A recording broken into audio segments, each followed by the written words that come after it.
زیات ظلم شوی دی. یو حمزه نومي زلمی چا ډېر بېدردۍ سره قتل کړی دی. د حمزه نومي زلمي څه ګناه وه چې هغه ظالمانو دومره بېدردۍ سره قتل کوو. دوستانو چې تاسو د دې پوره معلومات نه ځان خبرول غواړئ په اوسه پورې چا زموږ د چینل مخه نه وي سبسکرایب کړي خو زموږ د چینل مخه سبسکرایب کړئ د دې نښان ورڅخه مخه ووهئ چې زموږ هر یوه نوې معلوماتي ویډیو تاسو ته په اسانۍ سره میلاویږي.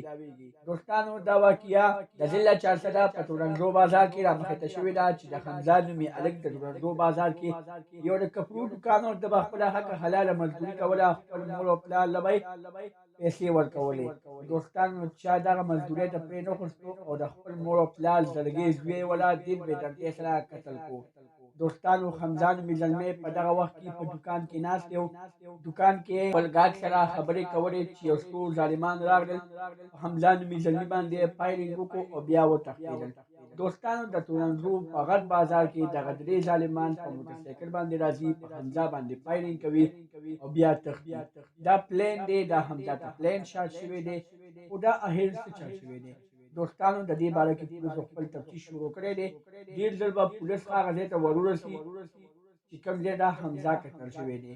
دوستانو د حمزه په دوکان کې سی سی ټي وي فوټیج و. هغه سی سی ټي وي فوټیج هغه ظالمان راغستي دي چې دوی څنګه راغلل او څنګه یې په حمزه باندې ډزې وکړې.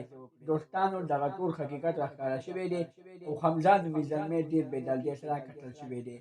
پرون اوله ورځ د ضلع چارسدې په تورنزو بازار کې د حمزه نومي پر زلمي باندې ډېر غټ احتجاج شوی دی او بیا د حمزه جنازه د سړک د پاسه شوې ده. دوستانو د دې لپاره شوې ده چې حمزه نومي زلمي ته انصاف میلو شي خو لا اوسه پورې حمزه نومي زلمي د انصاف په تلې کې زانګي لا انصاف ورته نه دی میلو شوی. دوستانو حمزه سره ډېر زیات ظلم شوی دی. دا لومبنی حمزه نه دی. د دې نه مخکې اویس ماشوم سره ډېر زیات ظلم شوی هغه هم دغه د چارسدي علاقې سره تعلق ساتو خو هغه ته هم انصاف میلو نه شو نو حمزه ته به انصاف څه میلو شي. دوستانو ډېر خلک دا ګمان کوي چې حمزه ته به ډېر ژر انصاف میلو شي خو دغه ګمان غلط دی ځکه چې حمزه ته اوسه پورې انصاف نشي میلاویدی ځکه حمزه هلک ډېر بېدردۍ سره قتل شوی دی. د حمزه نه توره ګناه نه سپینه ګناه ځینې ظالمان راځي په حمزه فایرینګ کوي او بیا تښتي. ولې حمزه اوبه راوړی و دوی په حمزه باندې فایرینګ کوي او بیا تښتي.